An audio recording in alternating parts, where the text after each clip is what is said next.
Buenas tardes, estamos aquí. Buenas tardes, estamos aquí.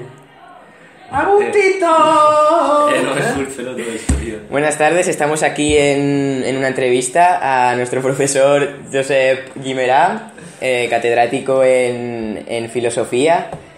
Y bueno, vamos a empezar. Estamos aquí con Sergi Llonar, mi compañero. Buenas tardes. Y vamos a empezar con la primera pregunta que le hará él.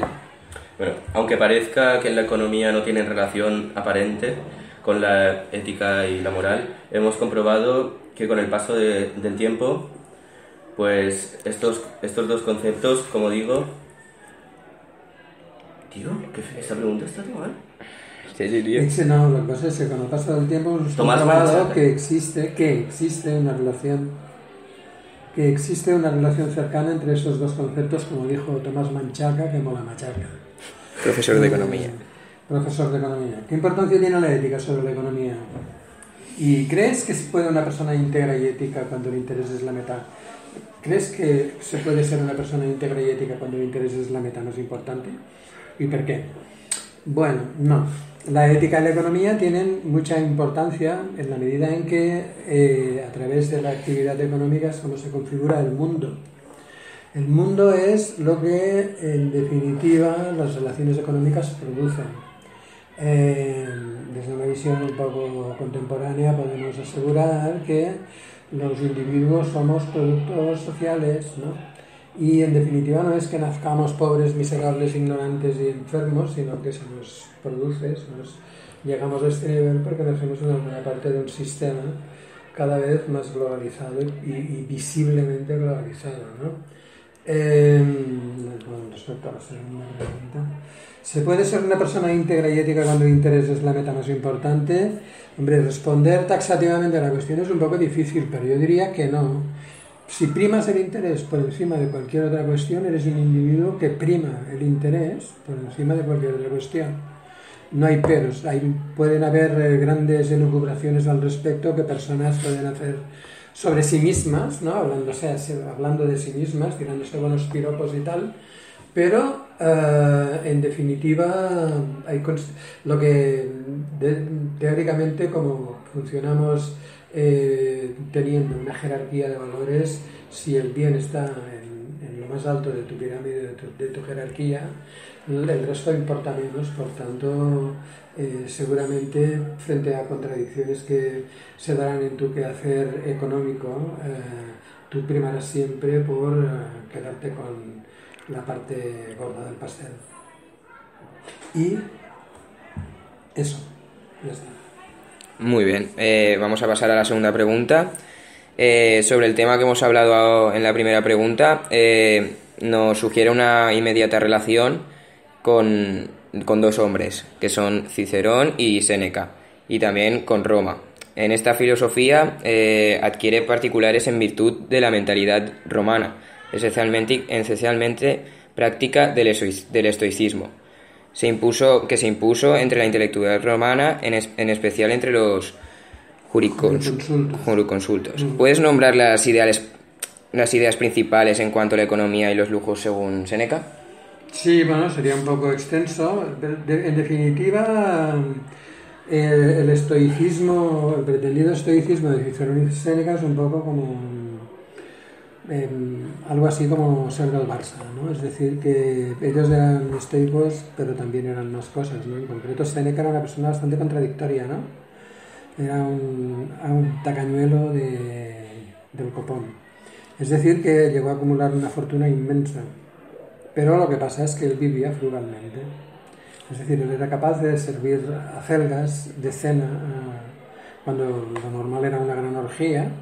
Él podía servirte acelgas para cenar, pero en vajilla de oro y en grandes mesas de maderas carísimas importadas, traídas de muy lejos y cosas así. Es decir, que predicaba la frugalidad y ese tipo de cosas, pero en cambio fue acusado de enriquecerse vilmente, ¿no? Pues eso le llevó a la muerte, porque aunque Nerón le perdonó la deuda, él reaccionó muy inteligentemente al respecto, donándoselo todo a Nerón. Nerón le perdonó no le aceptó el tema, pero fue acusado ya después de conspirar contra Nerón, y eso lo llevó al suicidio. Bueno, el suicidio porque eligió el suicidio como forma de morir, ¿no?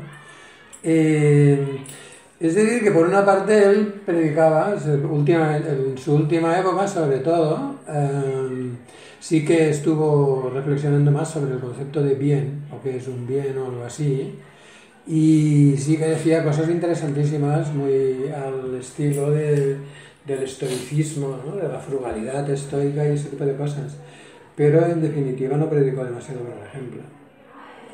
Bueno, para terminar, ¿podríamos considerar a Séneca un materialista? ¿Tú crees? No, Séneca era un estoico. Los estoicos creen que hay un principio, es un idealista, en el sentido filosófico del término, ¿no?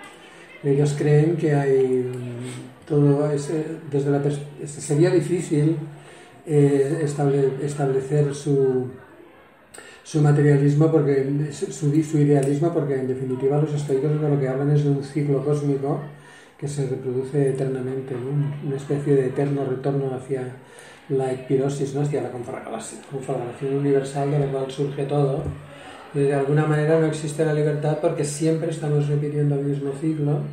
Llegará un día en que nosotros estaremos aquí de nuevo haciendo esta entrevista y tal, en otro ciclo, y eso será lo que se producirá siempre, ¿no? Pero en definitiva lo que hay es un logos universal, y el mismo Séneca habla de Dios y de dioses, ¿eh? Es decir que no podríamos considerarlo como filosóficamente materialista. Vale. Paso a la tercera pregunta. En el sistema capitalista que hay vigente en la actualidad, dan mucha importancia a los anuncios y a la publicidad de las grandes empresas, que hace daño a los pequeños comercios y estos se quedan atrás en ventas. ¿De qué manera crees que influyen las grandes empresas sobre las personas para que éstas no decidan ir a los pequeños comercios y captarlos para que compren en las grandes superficies? Sí, pues por ejemplo con la publicidad, ¿no? Es decir, por eso pagan Cristiano Ronaldos y Messi, ¿no? Es decir, que en definitiva la publicidad les sirve para darles en marcha mover la moral al logo y hacer que miles de individuos y individuas acaben comprando eso, ¿no? Porque consideran que es mejor que lo que se produce en el lado, cuando en definitiva lo único que ocurre con esas prácticas es que se está consolidando un sistema económico que atenta directamente contra los intereses de la gente que consume esos mismos productos, en la medida en que esos productos se producen en el sudeste asiático en condiciones de trabajo completamente aberrantes, etcétera, ¿no? Hace unos años vimos el caso de cientos de muertas en Bangladesh, que en una especie de cuchitril que llamaban fábrica, pagando salarios de mierda sin ningún tipo de condiciones laborales, ni sociales, ni de seguridad de ningún tipo, y cosiendo para Massimo Dutti, Zara, Stradivarius, Mango, lo que venga bien, ¿no? Es decir que cuando en definitiva la gente no entiende que comprando marcas locales está favoreciéndose a sí misma, porque todo ese dinero lo vierte directamente en proximidad. Vale. No hay tampoco dumping fiscal ni nada de todo eso. Vale, pasamos a la siguiente pregunta. El año 33 después de Cristo, en Roma se produjo... Espera que me acuerde. Ahora, hubo un crack económico en toda regla, que bajo el reinado de Tiberio, que provocó una queja pública a los prestamistas. Ante el apremio del Estado, los usureros querían ejecutar los créditos pendientes para así... para quitarse la deuda, sí, perdón, y eso colapsó el mercado. Bueno, ¿tú cómo crees que se puede llegar a evitar un crack en un futuro? Parece que en lugar de estar hablando del año 33 después de Cristo, estamos hablando de la crisis de la ladrina de 2007, ¿no? Es decir, que ¿cómo se puede evitar eso? Pues no sé, supongo que haciendo una política diametralmente opuesta a la que se ha seguido haciendo hasta ahora. Habló de la tendencia surgida en las cátedras de economía de Estados Unidos en los años 40 y que ha llegado triunfar, llevado a triunfar a gente como Ronald Reagan, Margaret Thatcher, Donald Trump o toda esa caterva de impresentables que se autodenominan neoliberales y tal, ¿no? Es decir, que el problema sería por ahí. De todos modos, también es una historia ligada a la propia naturaleza humana, en el sentido en que siempre ha habido gente que ha primado el interés personal a nivel económico sobre el resto de los valores, ¿no?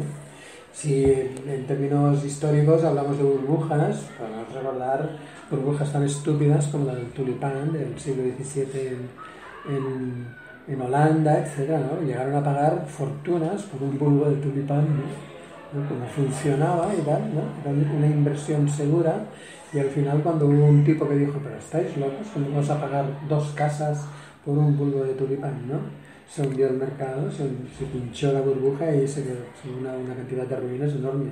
De todos modos, lo que sí que está claro es que siempre ganó la banca, ¿no? Es decir, que de lo que se trataría sería de hacer políticas que no les favorecieran tanto. En estas condiciones soy capaz de ganar dinero hasta yo que no tengo ni idea de economía. ¿Vale? Sí, muy bien. Paso a la siguiente pregunta. En la Roma antigua podemos ver claros ejemplos sobre las desigualdades entre clases sociales, que permitía a los beneficiados un gran nivel de vida, mientras a los más humildes tenían que apañarse para sobrevivir. ¿Piensas que sigue habiendo desigualdad entre clases? ¿Por qué crees que es así y qué aporta hoy la filosofía en este sentido? Sí, sigue habiendo desigualdad entre clases. Es así porque hay clases que poseen privadamente los medios de producción social de la vida y gente que no tiene más que su fuerza de trabajo para vender. Y ¿qué ha aportado hoy la filosofía en ese sentido? Pues varias cosas. A nivel moral, por ejemplo, el imperativo categórico kantiano, que viene a decirnos que, en definitiva, nadie puede usar a otra persona como un medio para obtener otro fin que ella misma. Es decir, que el hecho de no tratar a las personas como fines en sí mismos hace que consideremos que las personas son puros medios para obtener fines que no tienen nada que ver con su fin. Es decir, que de alguna manera extrañamos, alienamos el ser humano del resto de la humanidad, explotándolos y considerándolos como meras cosas o instrumentos para la obtención de un beneficio que es, al fin de cuentas, lo único que nos interesa. Pues bueno, muy bien, vamos a dejar aquí la entrevista. Encantado de poder hacerte las preguntas. Un placer. Y bueno, espero que te guste y adiós. Ya está. Ya está.